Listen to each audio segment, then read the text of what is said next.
स्वागत है आप सभी देखने और सुनने वालों का जो मेरे साथ अनोखे अंदाज से बयां की जा रही कहानियों की श्रृंखलाओं में गतिमान है। आज सुनते हैं कहानी महाभारत का युद्ध और गौरैया का विश्वास। महाभारत का युद्ध क्षेत्र विशाल घुड़सवारों वाली सेनाओं की आवाजाही को सुविधाजनक बनाने के लिए तैयार किया जा रहा था।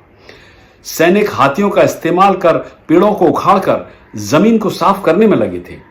ऐसे ही एक पेड़ पर एक गौरैया रहती थी जो 4 बच्चों की मां थी। जैसे ही गौरैया का पेड़ उखड़ा, उसका घोंसला उसके नन्हे मुन्ने बच्चों के साथ जमीन पर आ गिरा। वे बच्चे अभी उड़ने लायक भी नहीं हुए थे, मगर जमीन पर पड़े घोंसले में अभी तक सुरक्षित थे। कमजोर और भयभीत गौरैया मदद के लिए इधर उधर देख रही थी। तभी उसने कृष्ण को अर्जुन के साथ रथ में आते हुए देखा। वे युद्ध के मैदान की जांच करने और युद्ध की शुरुआत से पहले जीतने की रणनीति तैयार करने के लिए वहां आए थे। गौरैया ने कृष्ण के रथ के पास पहुंचकर जोर जोर से अपने पंख फड़फड़ाए। हे कृष्ण, कृपया मेरे बच्चों को बचाने का कोई उपाय कीजिए। मेरा घोंसला बच्चों के साथ नीचे आ गिरा है। वे उड़ नहीं सकते हैं। जब कल युद्ध शुरू होगा तो उनका बचना मुश्किल है, गौरैया ने रोते हुए कहा। कृष्ण बोले, मैं तुम्हारी बातें सुन रहा हूं, लेकिन मैं प्रकृति के नियम में हस्तक्षेप नहीं कर सकता। मैं तो केवल इतना जानती हूं कि आप मेरे उद्धार करता हैं। हे प्रभु, मैं अपने बच्चों के भाग्य को आपके हाथों में सौंपती हूं। आप उन्हें मार सकते हैं या आप उन्हें बचा सकते हैं। अब यह आप पर ही निर्भर है, गौरैया रोते हुए बोली।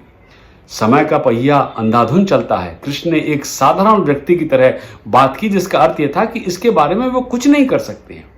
मैं आपके दर्शन को नहीं समझ सकती, गौरैया ने विश्वास और श्रद्धा के साथ कहा। मैं तो बस इतना ही जानती हूं कि आप स्वयं समय का पहिया हैं और मैं अपने आप को आत्मसमर्पित करती हूं। मुस्कुराते हुए कृष्ण ने कहा, अपने घोंसले में 3 सप्ताह के लिए खाने का प्रबंध करके रखना। अब जाओ। उधर अर्जुन कृष्ण और गौरैया के बीच चल रहे संवाद से बिल्कुल अनजान थे और वे गौरैया को दूर भगाने की कोशिश में लगे थे। गौरैया ने कुछ मिनटों के लिए पंख फड़फड़ाए और फिर अपने घोंसले की ओर उड़ गई। 2 दिन बाद युद्ध की शंखनाद के ठीक पहले कृष्ण ने अर्जुन से उनके धनुष और बाण मांगे।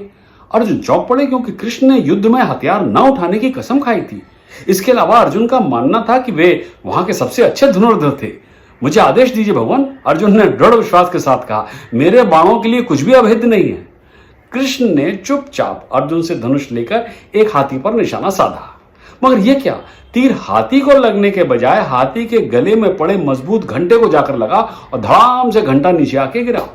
अर्जुन ये देखकर अपनी हंसी नहीं रोक पाए कि कृष्ण एक आसान सा निशाना चूक गए, मगर फिर बोले, हे केशव, अगर आप कहें तो मैं तीर चलाऊं।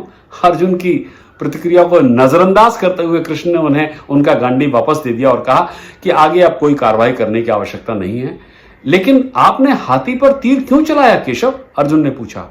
क्योंकि यह वही हाथी था जिसने उस गौरैया के घोंसले को पेड़ से नीचे गिराया था।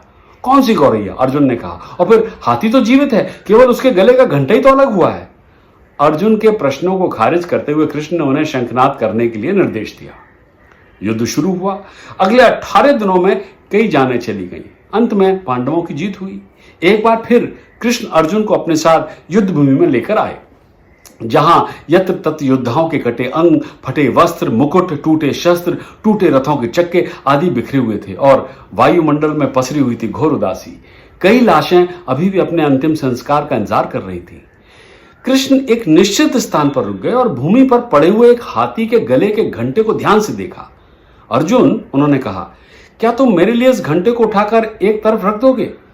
कृष्ण का निर्देश हालांकि सरल था, मगर अर्जुन की समझ के बाहर।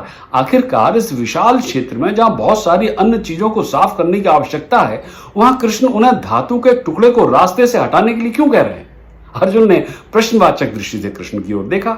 हाँ, यही घंटा है, कृष्ण ने दोहराया। ये वही घंटा है जो हाथी की गर्दन से अलग होकर नीचे गिरा था जब मैंने उस पर तीर चलाया था युद्ध शुरू होने से पहले।